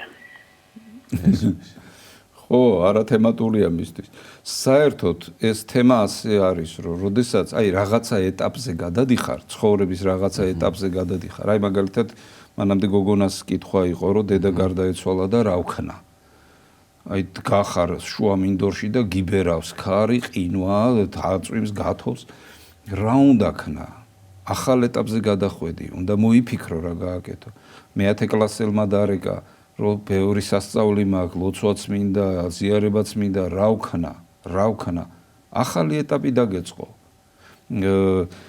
ძალიან საინტერესოა სიტყვა კრიზისი დიახ ბერძნული წარმოშობა ეს და მე კრიზისი მეგონა რა იცით როდესაც ყველაფერი ინგრევა ნადგურდება თავრდება და ასე შემდგომ მაგრამ კრიზისის წარმოშობა თვითონ გრამატიკული სიტყვის აზრი არის საოცარი ცვლილებების დროს ნიშნავს თუ რაღაცა კრიზისია შენში შენს ირგვლივ ნიშნავს რომ რაღაცა უნდა შეცვალო ამიტომ რაღაცა უნდა შევცვალოთ ეხლა მაგალითად გაყურთხებენ სასულიერო პირად შენ უნდა მოკვდე ძველი ცხოვრებისთვის და დაიბადო ახალი ცხოვრებისთვის უფრო მეტიც მაგალითად მე დღეს უნდა მოვკვდე აი ტერტულიანე მე-3 საუკუნის საეკლესიო მამა საოცარ რამეს ამბობს რომ შენ რომ იძინებო ჩათვალეო რომ ესო არისო ამ ქვეყნიდან გასვლაო და როდესაც ღმერთი აღგადგენსო რომ გაიღვიძებ შენ ახალ ადამიანად უნდა გაიღვიძო და მართლა ესია მე ეს წავიკითხე სტუდენტი ვიყავი მაშინ და ეს საოცრად იმოქმედა ამან ჩემს გულზე ყოველ დღე აი მე დღეს უნდა მოკვდეს ძველი კაცი და ხვალ დილას რომ გამეღვიძება თუ როცა გამეღვიძება ღამე თუ დღე ახალი ადამიანი უნდა დავიბადო ძველი უნდა ჩავაბარო ამას მაგრამ ადამიანი რომელმაც წინ უნდა იაროს მაგრამ იყურება უკან წინ უნდა იაროს ახალი თვისებები უნდა შეიძინოს მაგრამ ძველს არ იშლის მას დაემართება ის რაც ლოტის ცოლს დაემართა სოდომსა და გომორში რომელიც უკან იყურებოდა ამიტომ სასულიერო პირი თუ რამეს აკეთებს კარგს რო აკეთებს მიბაძეთ ცუც რო აკეთებს გადაატარეთ თვალი და სხვა რამეს შეხედეთ მე ვთვლი რომ ინტერნეტის ეპოქაში ვცხოვრობთ ეხლა კაცობრიობას ამაზე დიდი შესაძლებლობები უბრალოდ არ ქონია ოღონდ გააჩნია როგორ გამოიყენებ წვდომა გაქვს გრანდიოზულ ცოდნაზე გრანდიოზულ ინფორმაციაზე თუ ცუდს მიიღებ ოკეანეა თუ კარგს მიიღებ ოკეანეა გააჩნია საცხოვრებ შენ თვითონ. ამიტომ შენ თვითონ მართე შენი ცხოვრება. ცოდვილი ადამიანი და ნაკლის მქონე ადამიანი ყველა ვართ. მაგრამ იმ სასულიერო პირთა, თქვა, ადამიანებმა აი ნოდარ დუმბაძე იძლევა იდეალურ ფორმულას. ადამიანსო უნდა შემოუარო როგორცო ქანდაკებასო და იმ კუთხიდან უმზირო, საიდანაც ყველაზე უკეთესად იმზირებაო. ის კი არა რომ მოუძებნო პრობლემა და იქ უყურო იმაში პრობლემაში. არა, ეს დაგანგრევს, შენ თვითონ დაგანგრევს. და რა გინდა ახლა კი ბატონო აღმოაჩინე პრობლემა, მაგრამ რა თვითონ ხო განიცდის, თვითონაც განიცდის. ამიტომ ეცადეთ რომ როდესაც შეხედავთ რაღაცას ისეც, რაც თქვენ განგრევთ, გადაატარეთ თვალი. თუ თქვენგან რეაგირებას არ მოითხოვს. თუ რეაგირებას მოითხოვს, ახლა სამართალდამცავმა და უშიშროებამ რომ გადაატაროს თვალი რაღაცას, ეს დანაშაულია. მაგრამ აი ყოფით შემთხვევაში შე რო არ დაეცე და დაინგრე ცოდვით, აი უნდა ეცადო რომ გადაატარო თვალი. მაყურებელია ის. ისმეთ ეთერში ხართ. ისაუ. დამლოცოს, თავენ დამლოცოს, ხარ უნდა მაგათ შეკითხვა. ვიცი რომ გლოცავენ, მადლობა უკეთეს. მამა ლუკასთან მაგ ერთი შეკითხვა. მრევლი რომელიც სიგარეტს ეწევა. მერე? ისმეთ. ის შეცდომაშია შესული. რა თქმა უნდა, ამაგას მედიცინაც ამტკიცებს. და სიგარეტის კოლოფს ეაწერია, რომ კლავს და აჩენს კიბოს. თქვენ ახლა მე ვერ დაგავალებთ ვერაფერს, მამა ლუკა გენაცვალეთ თქვენა, მაგრამ ლექსია უნდა წაუგიხეთ, თქვენთან ბევრია მაგნაირი. მე ყოველთვის თქვენთან მოვდივარ. კი, მაგრამ თქვენ ნუ იქნებით, ნუ რა ვიცი საჯული, ჯობია თქვენ სულზე იზრუნოთ და ეხლა მე ჩემ თავზე ვიტყვი. დიახ. მე ნათლობამდე ვეწეოდი სიგარეტს 23 წლამდე. 4 წელი ეჭიდავე მანამდე ჩემ თავს. ნუ როგორ იყო იცით, სპორტულად ვიყავი კარგად მომზადებული, მე ჯარში რო წავედი, იქაც სპეცმომზადებები გავიარე, ნუ საბჭოთა ჯარი იყო ეს. პარალელურად სიგარეტს ვეწეოდი. საშინლად არ მინდოდა ეს. 4 წელი ვეჭიდავე აი ამ ცოდვას. 4 წელი. 4 წელი არ მინდოდა, თორემ მანამდე ვეწეოდი მშვენივრად. 4 წელი მეზიზღებოდა უკვე. მეზიზღებოდა. და რა თქმა უნდა, აი ცდილობდი, არ გამომდიოდა, დავანებე 2 თვე დავიწყე, დავანებე 3 თვე დავიწყე, დავანებე 6 თვე ერთხელ, მე ისე დავიწყე. აი მოვინათლე 91 წელს 19 აგვისტოს და 15 სექტემბერს მოხდა სასწაული რა. ჯიბეში მქონდა სიგარეტი საღამოთი. და არც გამხსენებია და არც მომდომებია. ის დღე იყო და ის დღე. მაგრამ მე რაზე ვამბობ, თუ ადამიანი ეწევა და აქვს სისუსტე, გააჩნია მის დამოკიდებულებას მისადმი. ახლა ადამიანი ამის გამო რომ მოკვეთო ღმერთს, ეს ადამიანი შეიძლება ლოცულობს, მარხულობს, მცნებებს იცავს, მაგრამ აქვს ეს სისუსტე. მაგრამ ებრძვის ამ სისუსტეს. ძულს ეს ყოველივე. მე მესმის მისი, მე 4 წელი მეზიზღებოდა ეს ესე იგი 20-დან 23 წლის ჩათვლით. აი მაშინ შემეძლო ასე ვთქვა თითქოს ბრძოლა, მაგრამ ნების ყოფა მქონდა სუსტი და ვერც დავძლებდი ღმერთი რო არ შემწეოდა. ამიტომ მე ესე იგი ჩვენ ღმერთი გველოდება. მე ღმერთს რო განვეკითხე, მაშინ 20 წლის ასაკში მე მოუნათლავიც ვიყავი, სიგარეტსაც ვეწეოდი, ცნებებსაც არ ვიცავდი და მე სიკვდილის ღირსი ვიყავი. და ახლა ამიტომ არ მომკლა ღმერთმა, არ გამიყვანა ღმერთმა იმ დროს მე ამ ქვეყნიდან. მაცალა და ეხლა ნახეთ რა მდგომარეობაში ვარ. შემოსილი ვარ სასულიერო პირის სამოსით, ვარ წინამძღვარი ერთ-ერთი ტაძრის და ესე იგი ქადაგებ. და აი აქამდე მომიყვანა ღმერთმა. და იმ ადამიანთან მიმართებაშიც ღმერთს აქვს თავისი გეგმები, თავისი იმედები და ღმერთს ნუ ჩაუშლით ამ იმედებს. ახლა მე როგორ გადაუდგე ამ ადამიანს და ღმერთს შუაში ჩაუდგე და უთხრა რომ შენ ამის ღირსი არ ხარ. იმ ვინც ეწევა სიგარეტს, იმან თვითონ იცის რა ნაგავიც არის ეს. იმან თვითონ იცის. უბრალოდ დღეს არ ყოფ მე ასე აღვიქვამ რომ იმად დღეს არ ყოფნით ამისი ძალა თორე ხვალდაზე შეიძლება დაძლიონ ეს ყველაფერი და ღმერთი შეეწიოთ რომ დაძლიონ. დემეტრე მეფე თავდადებული რო გახდებოდა, არავის არ ეგონა ეს. კაცი, რომელიც ცნებებს არ იცავდა და ასე შემდგომ. მაგრამ ის თავდადებული გახდა, წმინდანი გახდა, წარმოიდგინეთ. ამიტომ ესე იგი რომ შენიშნავთ ვინმეში ნამე ნაკლს, ამაზე ნერვები არ უნდა მოიშალოთ, კაცო.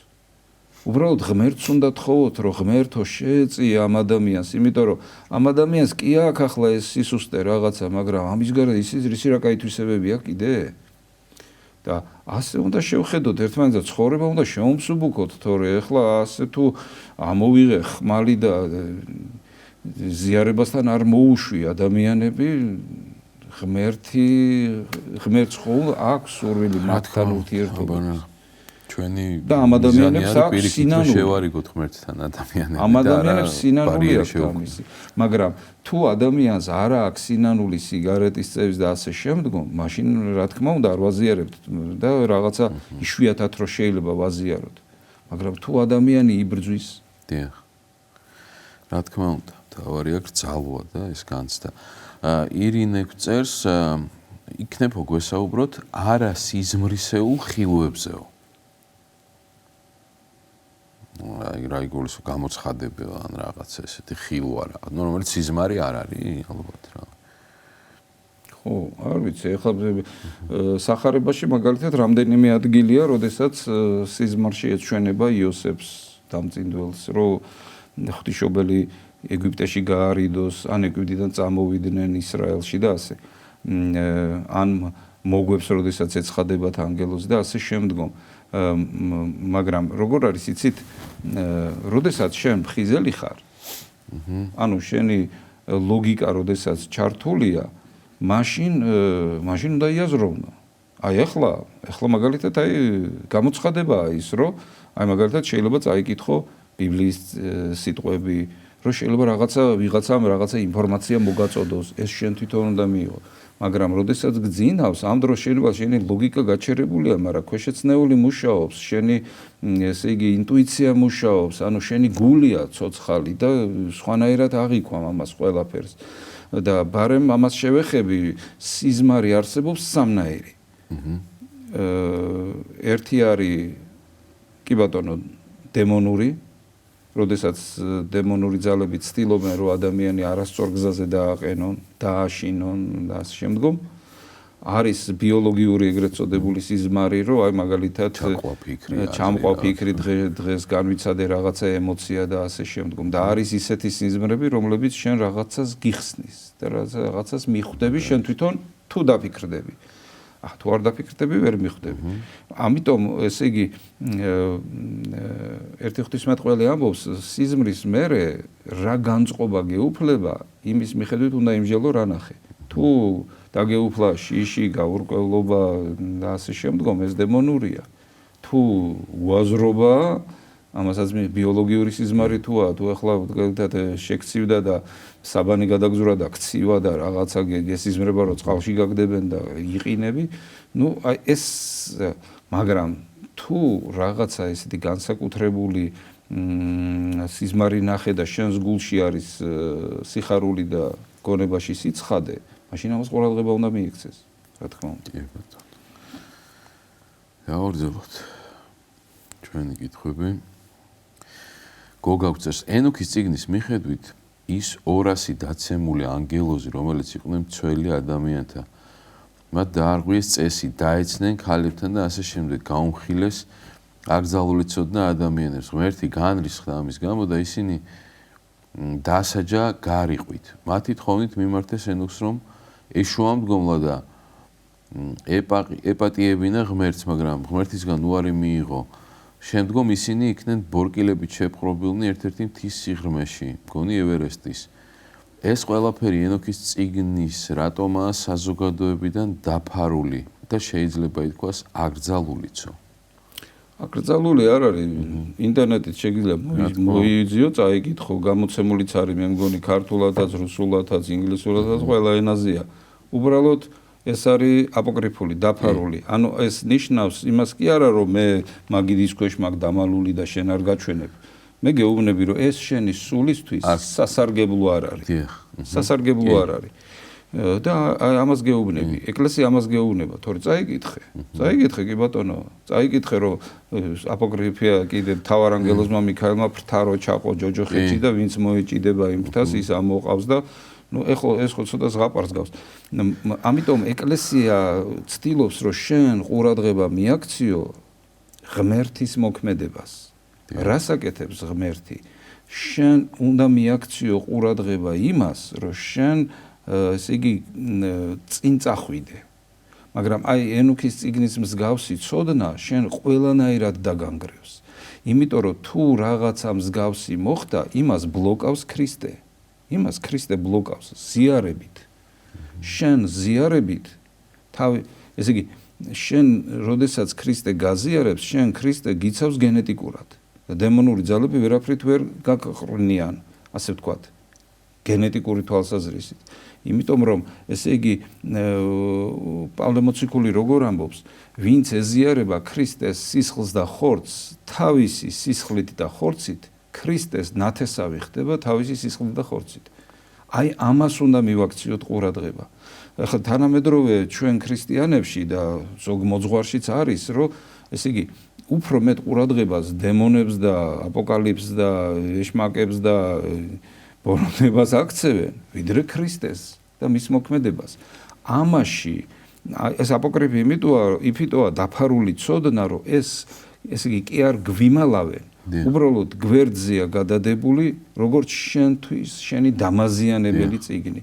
ამიტომ შენ რაც გაგაძლიერებს, ის უნდა იკითხო, რომ რაღაცნაირად უფრო წინწასული გახდე, უფრო ძლიერი გახდე, უფრო ქრისტესთან ნაზიარები გახდე, უფრო მისი სისხლი და ხორცი გახდე და შენ თვითონ გენეტიკურად გახდე ქრისტიანი. ესე იგი, ქრისტე მარტო კი არ გიქადაგებს, არამედ გაზიარებს კიდეც. და სხვათა შორის, ბევრ სექტას და ასე შემდგომ ჩაჭრილი აქვთ ქრისტესთან ზიარება. არაზიარებენ ქრისტესთან ადამიანებს და არც ცდილობენ, მაგრამ ღმერთი ხომ მოქმედებს. ყურადღება ამას უნდა მივაქციოთ. ღმერთს კიდევ უფრო და უფრო უნდა მივუახლოვდეთ. მაგრამ ესეთი თემები, რაც დაფარვის ღირსია და გვერდზე გადადების, ჯობია გვერდზე გადავდოთ, რომ ხელი არ შეგვეშალოს, თორე ის ძალიან ბევრ იმას წაიღებს ფსიქოლოგიურ ენერგიას.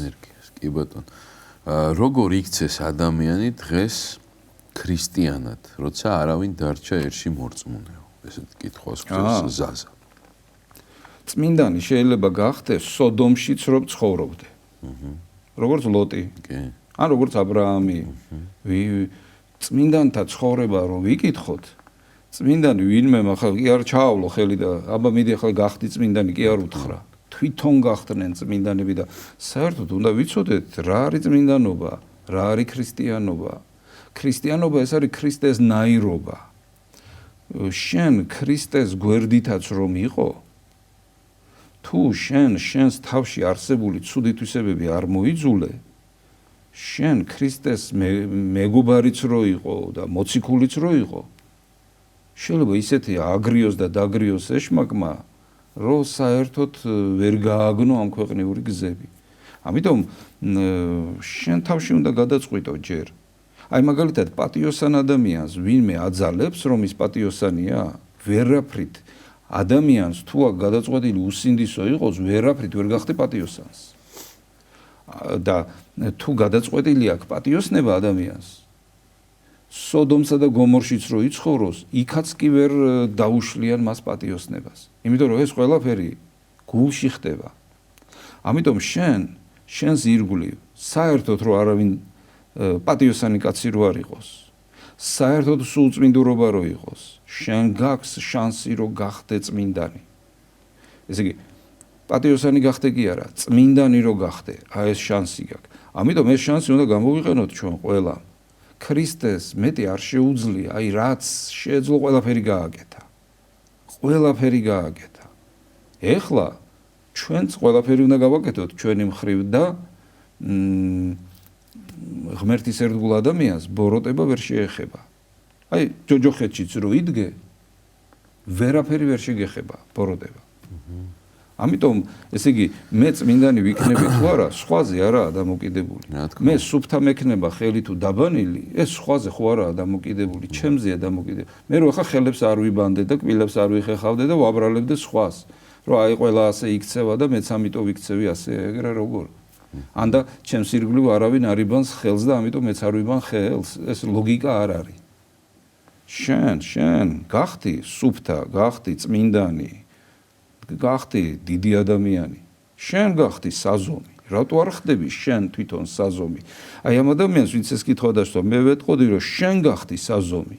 გახდი საზომი, გახდი პატიოსანი და შენ გავლილ გზაზე მე სხვა ადვილად გამოივლის. აი ტატო ბარათაშვილს რომ აქვს მერანი აი თავის თავს მოუწოდებს ეს 26 წლის ადამიანი უვალი შენ გათელილი მერანო ჩემო მაინც დარჩება. აი ეს დარჩება, ეს გათელილი გზა დარჩება და აი ეს პატარა ბიჭი ქვია ახლა ხო ამას 20 წლის და 22 წლის რო ამას დაწერს. წარმოიდგინე აი იმდენად უჭირდა პატიოსანი ცხოვრება, რომ აი ეს დაწერა. რომ მე მიდიო, მე მაინც გათელეო ეს გზებიო. კიო შენ არავინ ტაშს არ დაგიკრავს და არავინ არ იმას გიზავს, მაგრამ ეს გზა ხო გადარჩება. ამიტომ სხვათა შორის ისე შენში რაც ხდება, იმას ამჩნევ ირგვლივ. შენ თუ სიწმინდეს ვერ ხედავ ირგვლივ, რაღაცა შენს თავშია დასალაგებელი. შენ გასასწორებელი გაქვს ისა რა ქვია, ხედვები. ხო, იმიტომ რომ გულში რაც ხდება, იმას ხედავს თვალი და ტვინი. უფალი ხო ამბობს, გულიდან გამოვლენ სიძვანი, პარვანი, კაცისკვლანი, ამპარტავნებანი და ასე შემდგომ.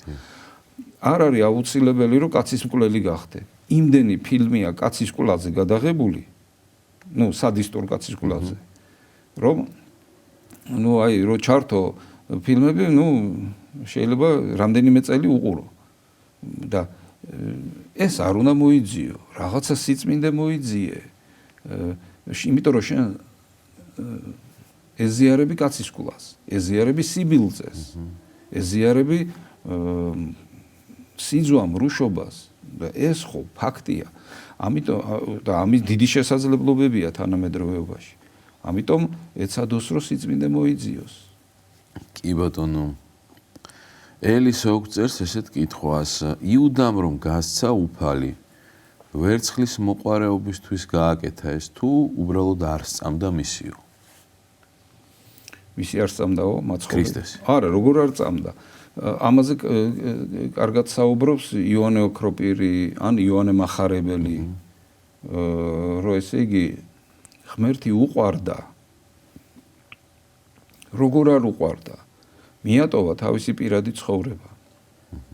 3 წელიწად ნახევარი უფალთან ერთად იყო ყველგან, საშიშროების დროს, შიმშილის დროს, სახლი არ ქონდათ, კარი არ ქონდათ და სადაც უღამდებოდათ, იქ უთენდებოდათ, რო იტყვიან. საშიშროებები, ჩაქოლვის შიში და ასე შემდგომ. არ მიუტოვებია უფალი. მაგრამ ესე იგი ღმერთის სიყვარულთან ერთად ქონდა ვეცხლის მოყარეობაც. ეს არ არის გაუგებარი რამ. თანამედროვეობაშიც ესეა. ადამიანთა ძალიან დიდ ნაწილს რომ კითხო ღმერთი უყვარს. მაგრამ ამასთანავე ცოდვაც უყვარს. და თუ ღმერთი გიყვარს, ცოდვა უნდა მოიძულო. მაგრამ თუ ცოდვას არ მოიძულებ, იუდას ამბავი შეგემთხვევა. ადრე თუ გვიან შევა გულსაშინა იუდასა ეშმაკი და იუდა წავა და გასცემს მაცხოვარს. იმიტომ რომ ცოდვა თუ არ მოიშორე, ნიშნავს რომ დაჭერილი ყავხარ დემონურ ძალებს. დაჭერილი ყავხარ. აი უფალი ხო ამბობს, მე მოვედიო თქვენთან, რათა გაგათავისუფლოთო. იუდეველები ეუბნებიან იმ მომენტში იოანეს სახარების მერვე თავია ეს. იუდეველები ეუბნებიან, ჩვენ არავის მონა არა ვართო, რომ გათავისუფლება გვინდოდესო. უფალი ამბობს, ყველა ვინც რა ცოდვას ჩადის, იმ ცოდვის მონა არის. და იმ ცოდვისგან უნდა გამოვათავისუფლო, უნდა გამოიხსნას ეშმაკის ტყვეობიდან.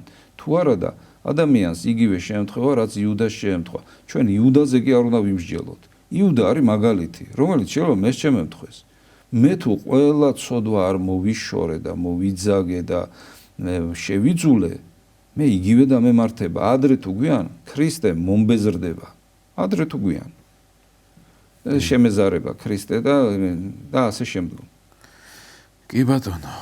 ასე რომ ეს შორს არ არის დღეს ეს პრობლემები ჩვენგან თანამედროვე ადამიანებისგან და არც არასდროს ყოფილა შორს. უბრალოდ საუბარია ამაზე, წმინდანი თუ გინდა გახდე, ყველა ცოდვა უნდა მოიძულო.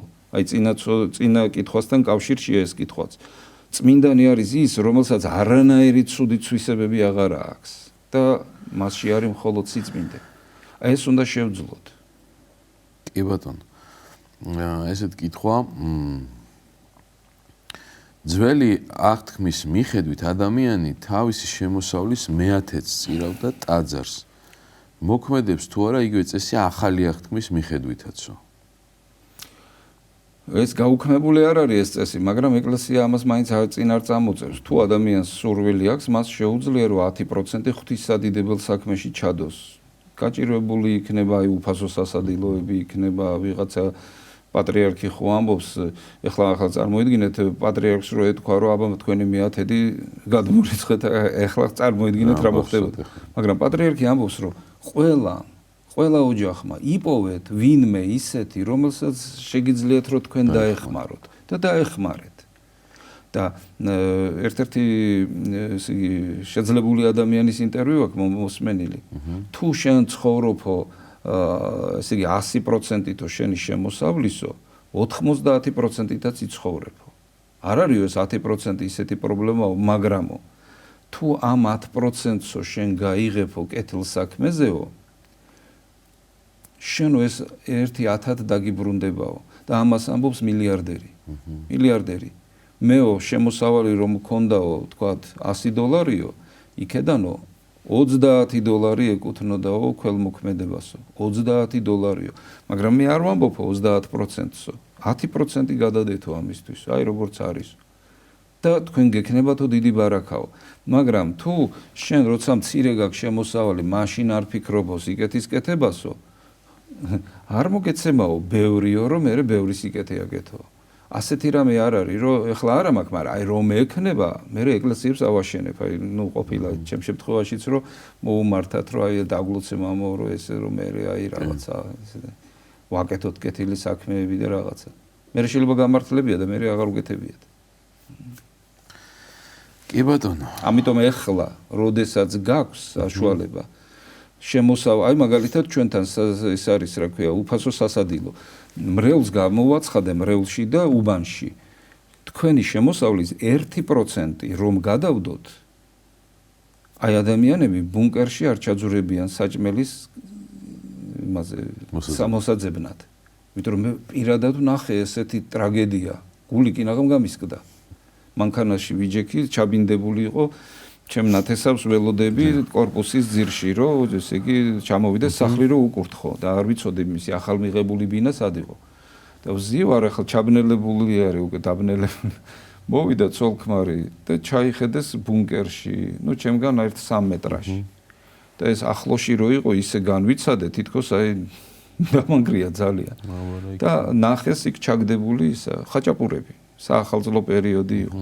მარხვის პერიოდი, მაგრამ ახალ წელს რო არის გაჩაღებული ხაჭაპურები და ამოიღო ეს გახსნა და არც ობიანი, არც გაფუჭებული, რატო უნდა გადააგდოსო ესო ადამიანმაო, გადაულაპარაკა თავის მეუღლეს, ეს ცელოფანი ამოიღო, ერთი ნაჭერი მეუღლეს მიეწოდა, ერთი თვითონ და წავიდნენ ასე ჭამით და აი ცუდად გავხდი. ისეთნაირად განვიცადე, ხა მე კი ვიცოდი რომ ადამიანები ბუნკერში წეძებდნენ და ასე შემდგომ, აი ესე პირდაპირ წავაწყდი და მაშინ ასეთი რამე გამოვაცხადე და მოდი ჩვენი შემოსავლის 1% გადავდოთ. აი ვთქვათ 1000 ლარი გაქვს შემოსავალი, 10 ლარი გადადე ამ საქმისთვის. და წარმოიდგინეთ, რომ ეხლა ისეთი აწყობილია ეს სისტემა, ისეთი აწყობილია, რომ აი ვისაც უნდა მოდის და ისე იკვებება აი როგორც გიდა ოჯახებში რო იკვებებიან. ხო და აი ხორციანი საკვებიცა, რძის პროდუქტიცა და ასე. და აი უბრალოდ ორგანიზებაა საჭირო. ამიტომ 10% რო თქვა, 1% გააკეთე. აი 0.1% მაინც გააკეთე.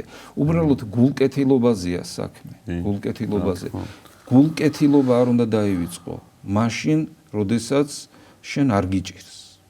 და როდესაც დაგილხინდება, მცირეში ერთგული, დიდშიც ერთგულია. როგორც ახლა იქცევი, ისე მოიქცევი.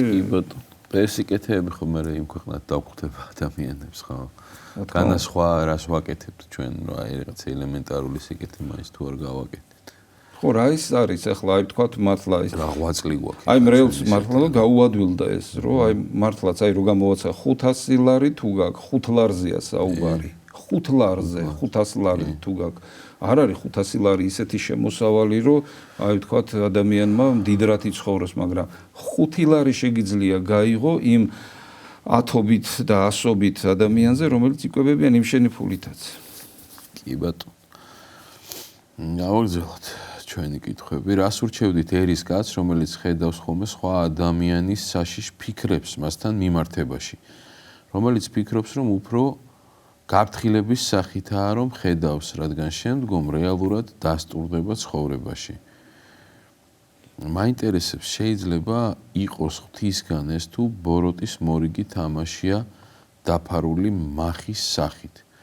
როგორ მიხვდეს ამასო? გულისხმობ, როდესაც ცხადად ხედავს ურთიერთობის დროს, ანუ იმ ადამიანთან საუბრისას ხედავს. წმინდა მამები რასაც გვირჩევენ, უნდა ილოცო. უნდა ილოცო და სასწაულები მოხდება. მე მაგალითად ჩემ ცხოვრებაში მქონია ესეთი რაღაც. რომ აი ვხედავ, რომ სიტუაციას არაფერი არ შველის. აი მეორე ადამიანი თუ ადამიანები გამოსული არიან წყობიდან. სასულიერო პირად რომ მაკურთხეს, მე დაიწყო რაღაცა ესეთი რაღაცა ვერ ვგებულობდი ამას. ლოგიკურად ვერ დაალაგებდი. აი შეურაცხადი სიტუაცია იყო თითქოს, ანუ რომ გესაუბრა არაფერი არ დაალაგდებოდა და რა უნდა მექნა არ ვიცოდი. და აი ძალიან მომიდა და გულისხმისყოფა მომივიდა და აი აზრად მომივიდა ეს. და აშკარად ღვთიურია ეს. ჩავატარე წირვა მარტო.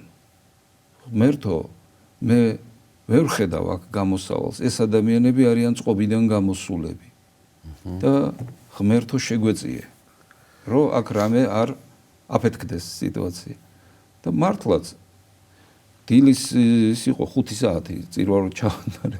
იმ დღესვე ყველაფერი დალა, ვითომ საერთოდ არ ყოფილა არაფერი, ვითომ საერთოდ იმ დღეს კი არა, საერთოდ იმის მერე წლების მანძილზე, ერთ-ერთი ორი გარდაიცვალა და ერთ-ერთი არის, მაგრამ არც მithქვია იმათვის არაფერი, მაგრამ მე ხო უგრძნობდი ბოროტი ძალა, როგორ გამოყვანილი ყავდა ისინი წყობიდან. ამიტომ, როდესაც ხედავ, რომ ადამიანი გამოსულია წყობიდან, ამიტომ ამბობს უფალი, რომ თქვენი მტრებისთვისაც უნდა ილოცოთო. შენ რომ ხედავ ადამიანს, რომელიც გამოყვანილი ყავს ბოროტ ძალას წყობიდან, შენ უნდა ილოცო მისთვის. ეს ძალიან ეფექტურია. ჯერ ერთი ღვთის სიტყვას ასრულებ.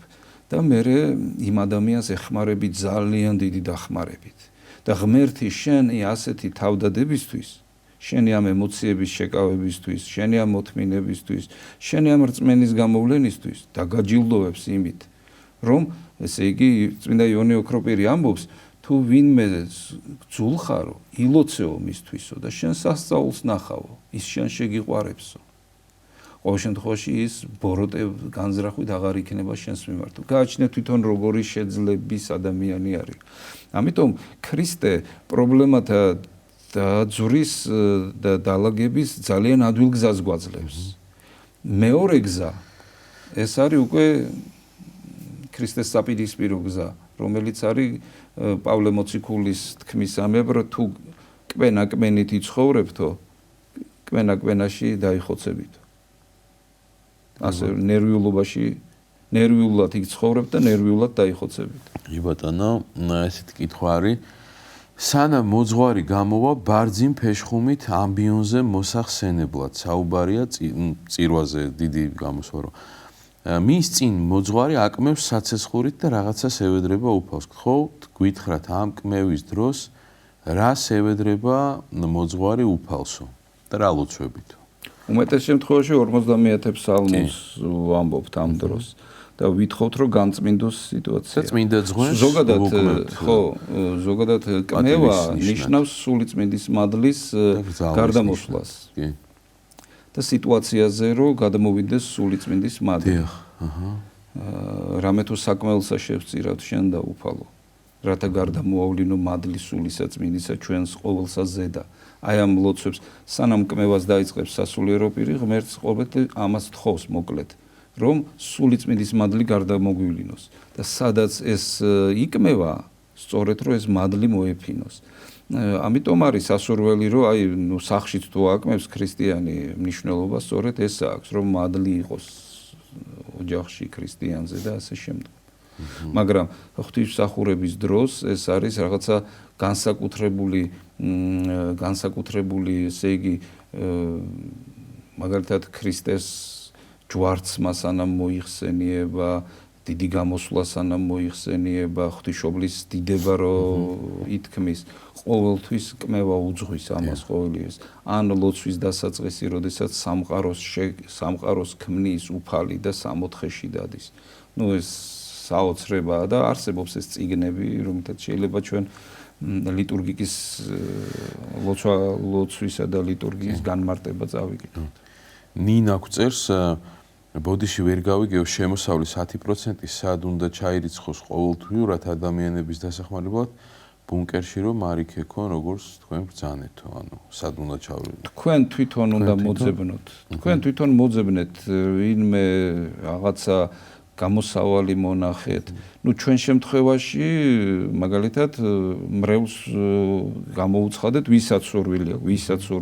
1% და არის ზოგიერთი 10%-საც იღებს და 5%-საც იღებს და ასე შემდეგ. ამას ჩვენ არ ვითვლით. მაგრამ როდესაც ის პატრონობს ამ ესე იგი თვითონ იცის რას აკეთებს. რა თქმა უნდა. და მე ყველას ურჩევ ეხლა ჩარიცხო ისე მიდი და დაეხმარება. ეხლა ჩვენ არ გვაქვს ესეთი სისტემა, ესე გლობალურად აწყობილი, რომ თქვათ აი რაღაცნაირად ესე მოხდეს. ალბათ ამისი დრო ჯერ არ დამდგარა, მაგრამ ეხლა ჯერჯერობით შენ თვითონ მოძებნე. შენი კეთილი გულიდან გამომდინარე, რომ შენ იცოდე შენი ყოველი თეთრი სად მიდის. და ახლა მაგალითად მე რაც გამოვაცხადე, ვისაც ვთქვათ, ჩემი ნდობა აქვს და სიტყვის ნდობა აქვს, ის აი ჩვენი ტაძარიც ასე აშენდა და კიდე ორი ტაძარი ბორჯომში, მარტვილში და კიდე აი აგერს ის არის რა ქვია, სასადილო უფასო ფუნქციონირებს. მოძებნე რა აკეთო. თუ არ იცი რა აკეთო, გადადე. უბრალოდ კონდეს გადადებული და ის ღმერთი რო ხედავს, რომ შენ გამზადებული ხარ სიკეთისთვის, ღმერთი მოგცემს იმის ადრესაც გამოაჩენს. მიმართულებას. კი. იმიტომ რომ ყოველთვის გაჭირებულს ყოველთვის ნახ. კი ბატონო, კეთილი მამაო, დიდი მადლობა მოგზაურობისთვის, საინტერესო საუბრისთვის. ყველა კითხვის გაჟღერება ვერ მოვასწარით. რის გამოც მაყურებლებს ბოდიშს ვუხდით, მაქსიმალურად ვეცადე რომ უმრავლესობა კითხვებისა გამეჟღერებინა და დანარჩენი შემდეგ გადაცემაში მოგწერეთ და თქვენით დავიწყებთ. თქვენი კითხვა. ცხოვრება გრძელდება. კი, ასე ვთქვათ, რა თქმა უნდა და შეგახსენებთ ესე იგი, ჩვენი სტუმარი გახდათ დიდი ღუმში მდებარე წმინდა 100.000 მოწამის სახელობის ტაძრის წინამძღვარი დეკანოზი ლუკას უპატაშვილი, გადაცემას უძღვებოდა ლურჯი მონასტრის წმინდა ადრია პირველწოდებულის ტაძრის მღვდელმსახური მღვდელი გურამ გალობლიშვილი. დღევანდელი გადაცემის ნახვა შეგიძლიათ პარასკევს 13 საათსა და 30 წუთზე და სამშაბათს 10 საათსა და 30 წუთზე. ჩვენ ერთმანეთს შევხვდებით მომავალ ხუთშაბათს საღამოს 8-ის ნახევარზე საპატრიარქოს ტელევიზია ერთსულოვნების პირდაპირ ეთერში. გემშვიდობებით მომავალ შეხვედრამდე ღმერთმა დაგლოცოთ და გაგახაროთ.